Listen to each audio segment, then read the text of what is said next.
નમસ્કાર. આપણી દુનિયા ટેકનોલોજીથી કેટલી ઝડપથી બદલાઈ રહી છે નહીં? અને હવે રોકાણની દુનિયામાં પણ એક નવી વાત આવી છે. LIC મ્યુચ્યુઅલ ફંડ એ એકદમ નવો ટેક ફંડ લઈને આવ્યું છે. તો ચાલો આ તક શું છે અને એમાં શું ખાસ છે એની ઊંડાણપૂર્વક ચર્ચા કરીએ. તો એવા લોકો માટે જેમને ટેકનોલોજીના ગ્રોથમાં વિશ્વાસ છે, પણ એમ વિચારતા હોય કે શરૂઆત ક્યાંથી કરવી એ પણ નાની રકમથી, તો આ ફંડ કદાચ એનો જવાબ હોઈ શકે છે. ખરેખર આ એક બહુ જ ખાસ તક બની શકે છે. ઓકે, તો ચાલો શરૂ કરીએ. સૌથી પહેલો સવાલ, આ LICની નવી ટેક્સ સ્કીમ આખરે છે શું? એમાં એવું તે શું છે જે આપણું ધ્યાન ખેંચે?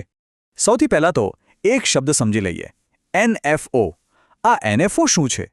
જો સાવ સહેલું છે. તમે IPO વિશે તો સાંભળ્યું જ હશે, બરાબર? જ્યારે કોઈ કંપની પહેલીવાર માર્કેટમાં આવે, બસ NFO એ મ્યુચ્યુઅલ ફંડનો IPO છે. જ્યારે કોઈ મ્યુચ્યુઅલ ફંડ કંપની એક નવી સ્કીમ લોન્ચ કરે ત્યારે એને કહેવાય ન્યૂ ફંડ ઓફર. એકદમ સિમ્પલ. હવે જો આમાં રસ હોય તો તારીખો નોંધી લેજો. આ ખૂબ જ જરૂરી છે. આ ઓફર ખુલી રહી છે 20 ફેબ્રુઆરીએ અને બંધ થશે 6 માર્ચે. એટલે કે આ સમયગાળામાં જ NFOમાં અરજી કરી શકાશે.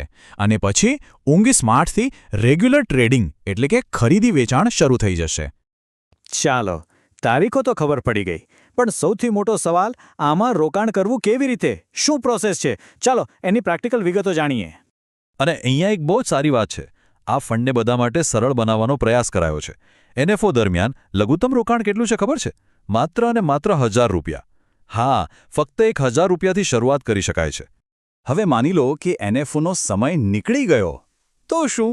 ચિંતા કરવાની કોઈ જરૂર નથી, કારણ કે NFO પૂરો થયા પછી પણ રસ્તો ખુલ્લો છે. અને એ રસ્તો છે આપણો જાણીતો SIP એટલે કે સિસ્ટમેટિક ઇન્વેસ્ટમેન્ટ પ્લાન. દર મહિને થોડું રોકાણ.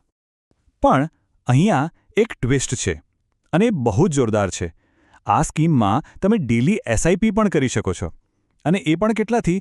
ફક્ત 100 રૂપિયાથી. વિચાર કરો, રોજના માત્ર 100 રૂપિયા. આનાથી સ્પષ્ટ થાય છે કે LICનો હેતુ નાનામાં નાના રોકાણકાર સુધી પહોંચવાનો છે. ઓકે, હવે એક ટેકનિકલ પણ જરૂરી વાત, એક્ઝિટ લોડ. આ શું છે? સાદી ભાષામાં કહીએ તો જો તમે બહુ જ જલ્દી પૈસા ઉપાડી લો તો એક નાની પેનલ્ટી લાગે. પણ આ ફંડમાં નિયમ બહુ ફેર છે. જુઓ, જો તમે 90 દિવસની અંદર તમારા 12% યુનિટ્સ વેચો તો કોઈ ચાર્જ નહીં, 0. પણ હા, જો 12%થી વધારે વેચશો તો એ વધારાની રકમ પર 1% ફી લાગશે. આનો સીધો મતલબ એ છે કે ફંડ ઈચ્છે છે કે રોકાણકારો થોડો લાંબો સમય ટકી રહે. બરાબર છે, રોકાણ કેવી રીતે કરવું એ તો સમજી લીધું. પણ સૌથી મોટો અને અગત્યનો સવાલ, આપણા પૈસા જશે ક્યાં? આ ફંડ કઈ કંપનીઓમાં રોકાણ કરશે? ચાલો એની સ્ટ્રેટેજી પર એક નજર નાખીએ. આ સ્કીમનું નામ જ ટેક ફંડ છે અને એ એના નામ પર ખરી ઉતરે છે. તમે જુઓ, આ ફંડની કુલ સંપત્તિના ઓછામાં ઓછા 80%, 80% એ ટેકનોલોજી અને એના જેવી બીજી કંપનીઓમાં જ રોકવામાં આવશે. મતલબ કે આ એકદમ ફોકસ્ડ ફંડ છે. અને હા, જ્યારે આપણે ટેકનોલોજી કહીએ ત્યારે મગજમાં ખાલી IT કંપનીઓ જ ના આવવી જોઈએ. આ ફંડ એનાથી ઘણો આગળ છે. અહીં વાત થઈ રહી છે સેમિકન્ડક્ટર્સની, એટલે કે જે ચિપ બનાવે છે, ડેટા સેન્ટર્સની, જે આપણા ડિજિટલ વર્લ્ડનો પાયો છે. અને હા, ડિજિટલ કોમર્સ એટલે કે મોટા ઓનલાઈન બિઝનેસની પણ આખું ટેક ઇકોસિસ્ટમ કવર થાય છે. ચલો, ફંડની બધી સારી વાતો તો આપણે જાણી લીધી, પણ સિક્કાની હંમેશા 2 બાજુ હોય છે, ખરું ને? કોઈ પણ નિર્ણય લેતા પહેલા એક્સપર્ટ શું વિચારે છે એ જાણવું બહુ જરૂરી છે. તો ચાલો હવે એ જોઈએ. ઓપ્ટિમા મની મેનેજર્સના CEO પંકજ મથપાલ એક બહુ સ્પષ્ટ અને અગત્યની વાત કરે છે. તેઓ કહે છે, આ એક સેક્ટર ફંડ છે, આ દરેક રોકાણકાર માટે નથી. આનો સીધો મતલબ શું થયો? આ એ લોકો માટે જ છે જેમને માર્કેટ અને ઇકોનોમીની સારી સમજ હોય, જેઓ રિસ્ક સમજે છે. જુઓ, આને સમજવા માટે થીમેટિક ફંડ અને ડાયવર્સિફાઈડ ફંડ વચ્ચેનો તફાવત જાણવો જરૂરી છે. આ જે ટેક ફંડ છે એ થીમેટિક છે.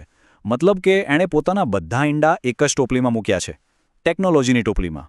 જો ટેક સેક્ટર દોડશે તો રિટર્ન પણ જોરદાર મળશે, પણ જો એ સેક્ટર ઘટશે તો નુકસાન પણ એટલું જ થશે.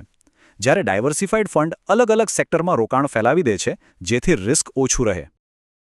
અને એક વાત કદાચ ઘણા લોકોએ નોટ નહીં કરી હોય, જો કોઈએ પહેલાથી જ ડાયવર્સિફાઈડ ઇક્વિટી ફંડમાં રોકાણ કર્યું હોય ને, તો એમના પોર્ટફોલિયોમાં ઓલરેડી ટેકનોલોજી સ્ટોક્સ તો હશે જ.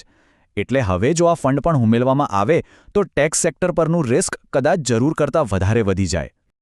તો અંતે આખી ચર્ચા પછી સવાલ આવીને એક જ જગ્યાએ ઊભો રહે છે અને આ સવાલ દરેક રોકાણકારે પોતાની જાતને પૂછવાનો છે. શું આવું એક ફોકસ્ડ ટેકનોલોજી ફંડ મારા ફાઇનાન્શિયલ ગોલ સાથે મેચ થાય છે? શું હું આટલું રિસ્ક લેવા માટે તૈયાર છું? આનો જવાબ બીજા કોઈ પાસે નહીં પણ પોતાની પાસે જ હોય છે અને એના પર શાંતિથી વિચાર કરીને જ કોઈ નિર્ણય લેવો જોઈએ.